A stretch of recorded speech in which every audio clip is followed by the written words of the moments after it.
Welcome to another edition of In the Weeds with Ikard and Lehman, presented by Riverwind Casino. Riverwind is Oklahoma City's premier casino experience, and there are so many reasons why Riverwind is consistently voted OKC's number one casino, but it all starts with their amazing variety of gaming thrills and excitement.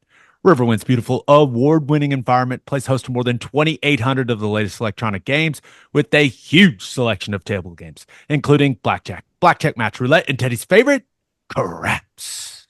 No matter what your game, Riverwind has it in spades and hearts. And to learn more about their gaming promotions and entertainment options, all you got to do is visit riverwind.com.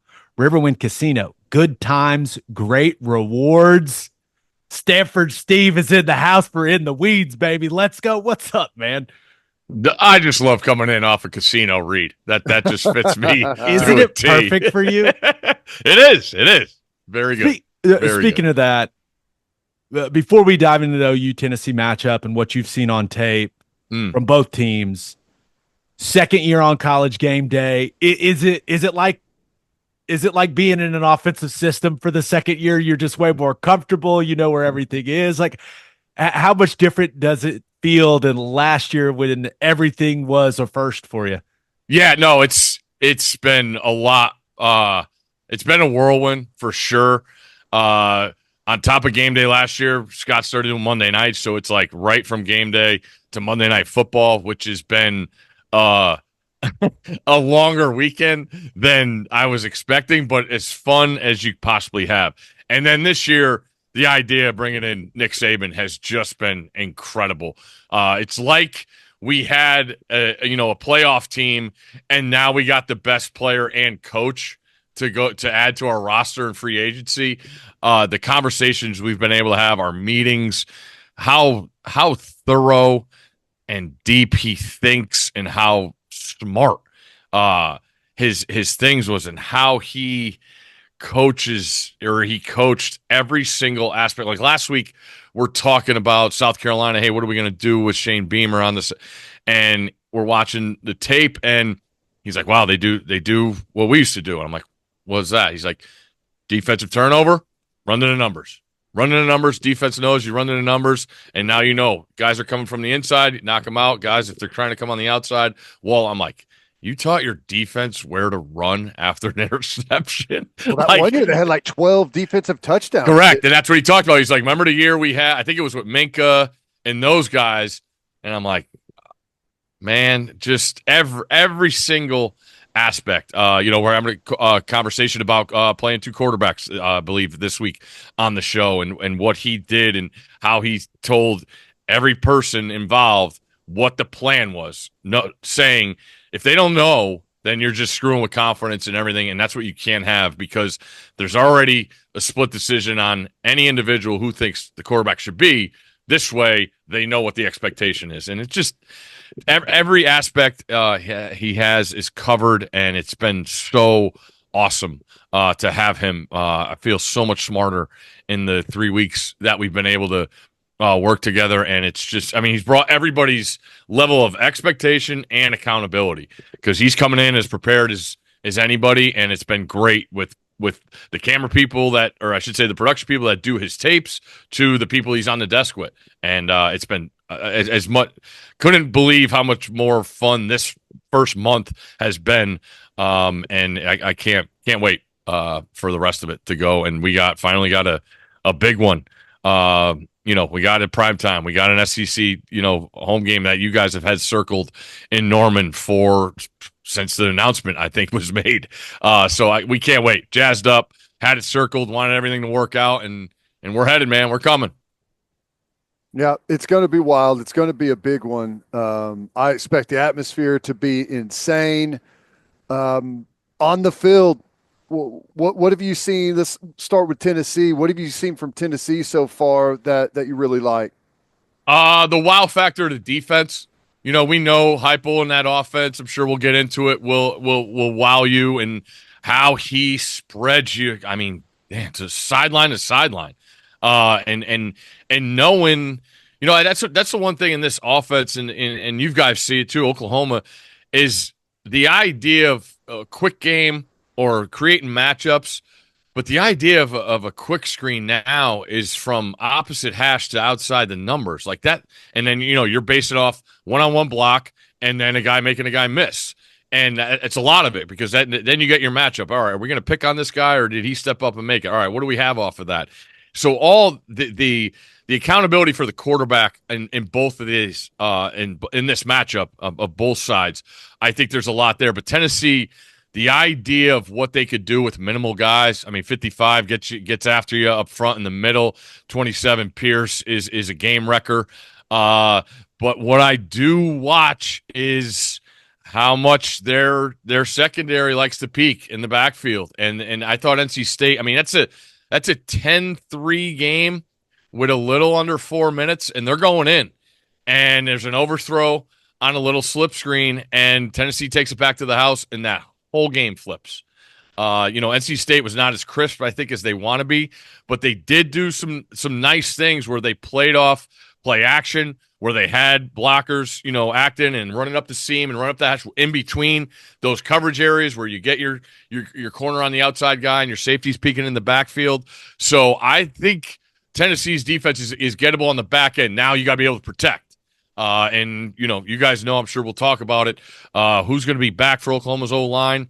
I think that's the matchup because I expect Oklahoma's defense to play fantastic. I really do with what they're able to. I think the versatility is what makes them.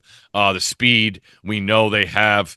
Bowman making all the calls on the back end seems to have gotten everybody on the back end on the same page. I think the corners, obviously, you play Tennessee, your corners are going to have to play well. And they've been tested. I thought Tulane did a good job on offense. Again, with that spread system, moving tight ends in, and then playing, with a light box and then forcing Oklahoma to tackle in space. They rallied pretty well. That's on that side, that's the matchup because I love Tennessee's tight ends. What they could create in the run game. And 6 is a game breaker, man. You give him a little bit, and he's gone. So on that side, it's the idea of how Oklahoma handles a heavy box, which in this day and age you don't really get.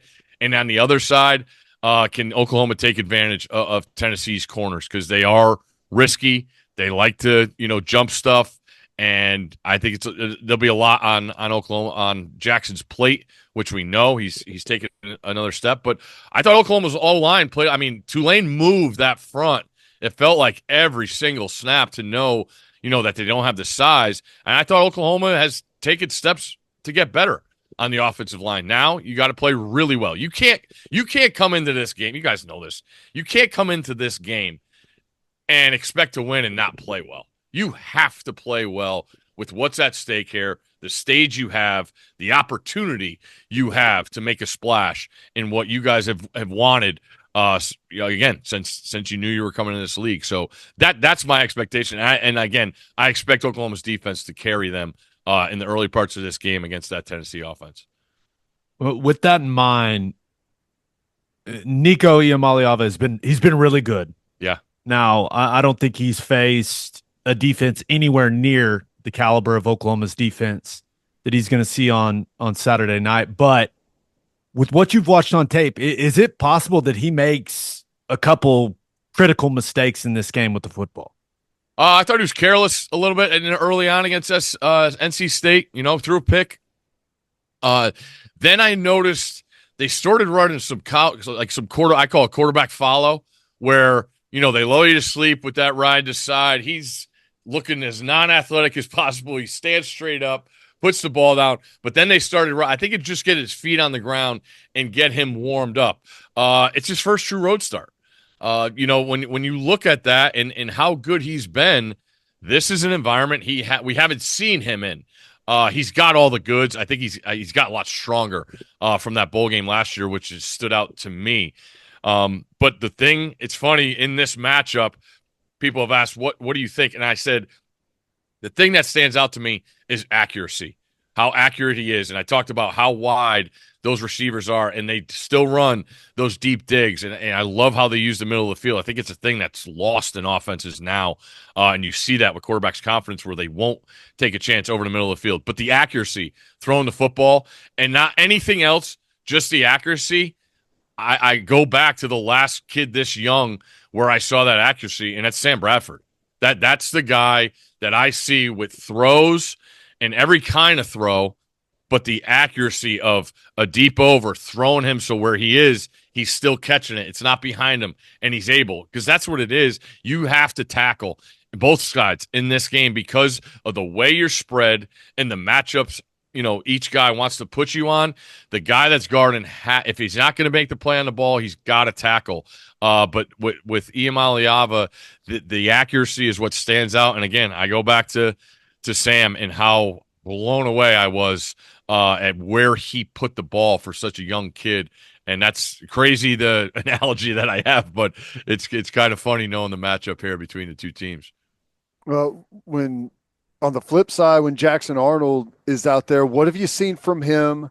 I feel bad for him because he's a young quarterback and we're trying to, bring him up to speed, and feels like all of his wide receivers are out. Yep. The offensive line has been down. It's like musical chairs. It hasn't been a good situation for him to get comfortable, but have you seen enough there to where you think he can make enough plays in this game to possibly get the home win? Absolutely. And what I liked is they added more quarterback run last week. You saw him. I thought it was a series before the long run where I thought if he makes another cut outside, he scores where they were in the red zone. But you saw the next series, they go right back to it, and he busted down Tulane sideline. That really, I thought, was needed. When you look at the rushing numbers, there's been some big runs, which screws up. Like, people are going to want to talk about yards per carry and who's got what. Sawchuk not being, the breakout guy I think we thought he would be in these first three games, but it's fine. You know what you're working through. And when you get down to it, man, you got to win games. And they've done a good job of knowing that they're not going to give up a lot on the defensive side, and then getting of what they can do. I do think he's fantastic when he knows it's a Ryan Decide quick throw, it's a quick catch and throw, and now against this type of talent on the defensive side, because what's great about the D line for Tennessee, they get the quarterback on the ground, right? And now, what is the instinct for Jackson when that first read isn't there? And I got a guy in my face. McCall was able to sidestep Pierce a couple times, and I was shocked because usually Pierce gets that guy on the ground. Jackson Arnold's way more athletic than what McCall brings to the table, but you can't, what's the down and distance? You can't try and do too much. Again, the strength of your team is the defense. Where are you on the football field? Can I throw it in this window? Is it third down? Is it the time to make that decision? Is it first or second down where I know, hey, I'll take a loss of one here and it's 2nd 11. We'll come back and get them the next play. That's the predicament I feel like we haven't seen. There's some careless turnovers in the bowl game against Arizona, but this year, what he does when he's not on schedule, I think is the biggest factor for Oklahoma's offense, because Tennessee's going to win some matchups up front. There's no doubt. Now, you got to minimize those and keep yourself in a non-predictable situation, because, again, I've seen it in every game we've been to. I go back to Notre Dame, A&M. Notre Dame's defense thrived because they kept putting A&M in predictable situations where they had to throw the ball, and A&M doesn't really have guys that could separate, and Notre Dame has a great secondary. So Oklahoma's ability to keep Tennessee's defense honest with a run game is I think very, very critical, because your quarterback's going to be better when he has every single option available, and staying ahead of the change is that number one criteria for that. If you loved coming in with the casino read, you're going to love this one even more. More with Stanford Steve. But first. All right, all you tailgaters, listen up. We are now officially in the premium conference of college football, and you expect a premium product on the field and on the grill. That's why you need Didier Ranch's steak burgers to take your tailgate to the next level. Proudly raised in Oklahoma for over 120 years, premium beef this good is hard to come by. Go to DidierRanch.com, DIDIER ranch.com. Use promo code Oklahoma15 for 15% off your order. Didier Ranch. Tradition plays better and tastes better. Steve, interested in what you think of Oklahoma's tight ends. They've become That's more involved. We've seen them go with quite a bit of 12 personnel. You got Bauer Sharp and Jake Roberts, 10 and 87, that have really been the two guys that they've gone to at the tight end position. You were a tight end. What do you think those guys are bringing to OU's offense? First of all, I love seeing two of them on the field. We know they're the best athletes on the field. We know Me that. too, man. All right. Me too. I love it. I love it so much. I love the athleticism Bauer Sharp brings to the table. It's just the idea of him in the hand when he's blocking straight on, he struggled. Right, I think he's light in the butt, but that's not his forte. Whereas I think Jake Roberts is not afraid at all. So we've seen kind of a mix and match, and as an H-back, you can't help it, and you have to become professional at it. It's funny. I was watching the NFL game the other night, and Cole Kmet for the Bears is lined up as H-back, and I could see him peeking over because he's coming over like on a split zone. And one time it's Will Anderson he's got to get, and on the other time it's Daniil Hunter. And it's like, man, looks like a joke human being. So I think Bauer, do they mix it up? They've shown a good balance of, who's going to be the rapper, when you're running your counters or your straight powers with that H-back, and then who's the front side who's trying to collapse the end. I thought Jake's done a good job when he is the front side of collapsing that side, because you got to get in that game. If you get movement, you got the guys that can make moves and make guys miss in the second level.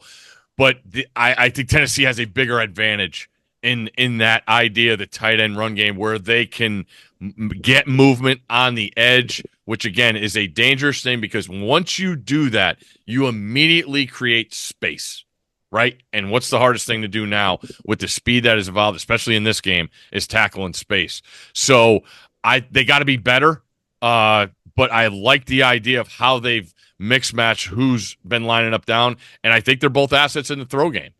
We haven't seen, the catches pile up, but I think there's been a focus, knowing that they didn't have the guys they wanted on the offensive line. Hey, let's try and create some matchups on the edge to get those guys on smaller guys and get the run game going that way. And I think you've used it on the opposite side to get Jackson Arnold going, where that defense flows over to say, your boundary, your strength of your formation, and then you can get, least amount of guys, and one guy goes for the fake, and the quarterback's off and running. So it's a chess match for sure. And again, that's where I go back to NC State. They're able to leak guys out after you do get those runs. And now you got the safeties coming down, and now you got the linebackers where, all right, this guy's lined up here. He's going to block down.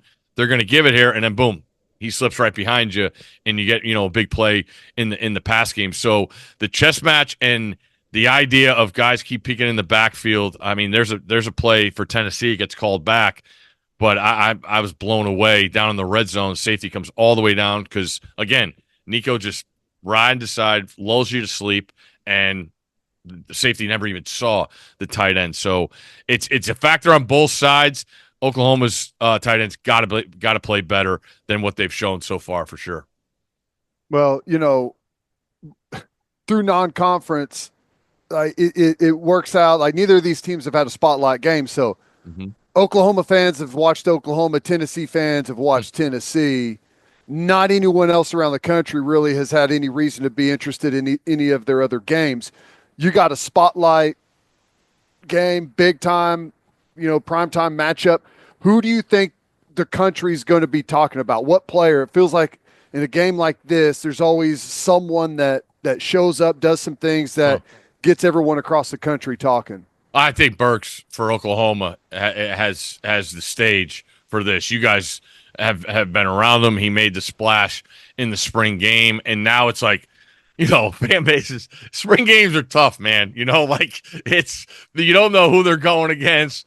But to see what he did, it's like, all right, hey, we got 3 games to get ready for Tennessee. Let's feed him the ball. He got a taste in the first game against Temple. Temple's not Tennessee. And then the offense struggles against Houston in a game where they were a monster favorite. And Houston looked as bad as you possibly could in their week 1 loss. So I think Deion's the guy. I mean, he's a known name. People know that they got him in the portal. So I look at that as the idea. But I think the idea, what Oklahoma fans need is Spears, Jennings, and McKenzie to be better. We know Stutzman is awesome, and he's going to be flying around.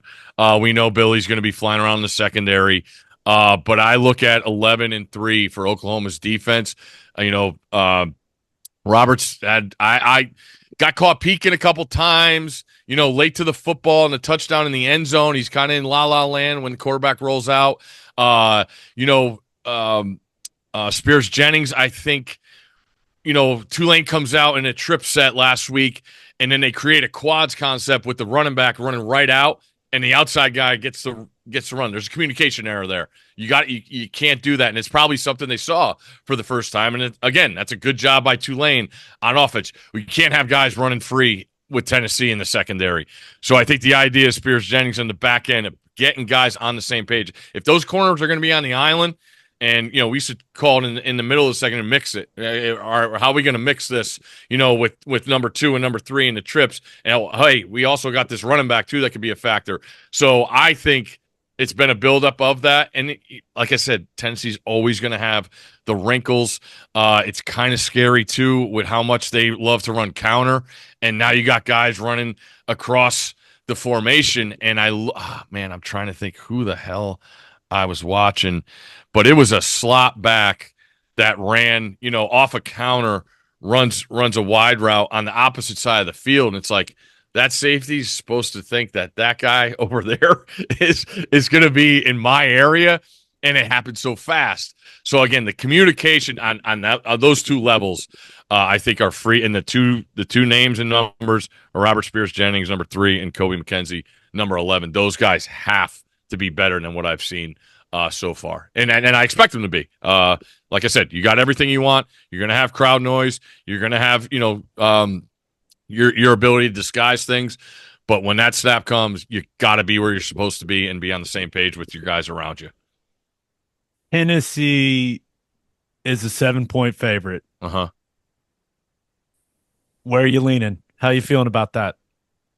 What's it? I know you're crunching the numbers. Yeah. I know you're consulting. You're getting thoughts from the globe, including Dublin, Ireland, where Florida State wore the home jerseys. It's not gone well for the home team when we've come to town so far. Michigan got to hand it to them. Last year, South Carolina had a million chances to win the game. It didn't work out for them. But I believe Oklahoma's defense keeps them in the game this whole night. I really, really do. There's plenty of resiliency. Again, the expectation all week, is the defense has to be able to be relied on, right? Your Tennessee's defense is going to create problems because they have NFL talent. I can't wait to see how many NFL scouts are on. I mean, you guys might have the least amount of room on the sidelines, but it's going to be stacked. No, that's Oklahoma State. I was going to say, if you're going to go one school, that might be the one seed. It is Stillwater. But there's so much talent on the defensive side. Totals 57.5. I don't know if anyone scores 30. I don't see scoring 30. If they do, you're in trouble. I think so. I think Oklahoma knows that if they could get to 27, feel good about that, winning the game. But I like Oklahoma plus the points with a threat to win the game. I really do. The defense, the versatility of it. And it's, again, on top of, people are trying to say that Iamaleava, was great in the bowl game against Iowa. I don't put Iowa's defense last year in the category. I put Oklahoma's. Like, that's he had a month to prepare. But just from an athleticism standpoint, they're not the same. So that idea, the onus that you've had this game, and again, I mean, you guys have talked about it at length, the road ahead for Oklahoma, this is the one that you've had circled. You can't worry about everything that's going to happen from now until this one is played. And just from a bravado standpoint, like, you guys have plenty of pride in that program and that culture. Like, this is a chance to show out. The stage is here. Everybody's coming to you.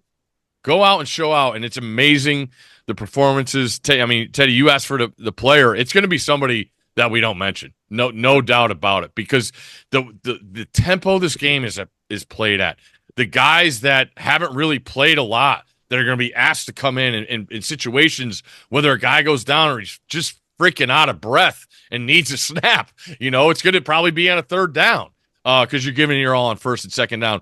But the idea to rally around the pride of your program, and again, knowing the stage that you have, and knowing that Tennessee hasn't faced this predicament of being on the road in this kind of environment, makes me lean Oklahoma. I've got a stat for you. Sooners haven't been a touchdown home underdog. I know this.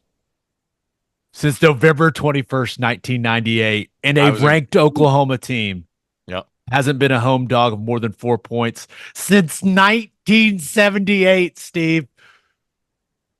We'll see, man. Tennessee has looked like the better team through 3 games. No doubt.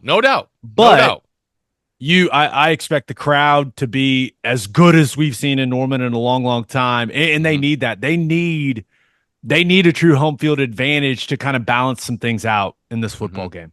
And you know what else is going to come? I've seen it. I think LSU, it cost LSU the game against SC. But this idea of how fast these teams go, and you get to those 4th and shorts, and you go in tempo to try and hurry up and catch the defense off. Like Oklahoma's been in those scenarios. They know how to communicate and be it. But like that's a huge situation, because now it's that close where you get that offense off the field. And Venables has been it feels like he was the first to be able to do it. Right. I go back to Clemson, where he's able to rally that defense. All right, it's one call and everybody's on the same page. It's a 4th and less than 2, and then it's almost like, hey, this is what we're running. It's almost like the Eagles with the tush push, right? Hey, 4th and 2, we know what we're doing here. All right, you're blowing this gap, we're blowing this gap. I'm coming around. Whatever it is, they've time and time again through his coaching career, I've seen them win that situation. You might have to win multiple of those, because they're going to do it on their own side of the field. They're going to do it more importantly, they're going to do it in plus territory. And if you just get them off the field, that's so enormous. And the way, again, I just keep going back to the tempos, because it slows up for that split second decision of when that decision's made, right? It's like, all right, Oklahoma's defense is conditioned. All right, we got to get. We're on here for 4 plays, but that little second where, all right, we got to get on the same page. All right, go, and that's where it is. So as fast as this game is going to go, when it gets down to that thing, how do your guys react? They play with plenty of sense of urgency. I'm not worried about the motors of guys at all. So what happens in those? That's the thing, because Tennessee, when they have had success, they've won those. And guess what? Now you're going to line up for another 4 plays. So that's where it is, because the crowd's going to be into it, and you got to be able to rally around that and get that offense off the field. I think it's a huge. It's going to happen multiple times. Last question, maybe the most important one. We getting some beverages on Thursday night or what, man? Like, what's the plan? That's why Thursday weekly ritual. So absolutely. Just got to iron us. Friday's my longest day. We'll be out. We do our meeting in the morning. We'll go out. We'll do college football live, the Bet Show, SportsCenters. We're taping segments for other shows. So Friday's a long day, but we'll definitely get it in Thursday night for sure. And I will let you guys take the lead on that, since you're the home team and I'm the visiting squad. So I will definitely be in touch Thursday. Bring Saban. I will guess, Coach. Let's relive that Sugar Bowl. I'm sure he would love that. I haven't even got to bring up the 96 Sun Bowl when Stanford took it to him at Michigan State. So that I'm taking my time with that one. I'm guessing Coach isn't coming into town until Friday. So that's probably he's off the hook on Thursday. Yeah. Steve, you're the man. Please make sure you subscribe to our YouTube channel. Also, if you really like this, give us a super thanks down. I think it's down this way. We'll see you next time here on In the Weeds.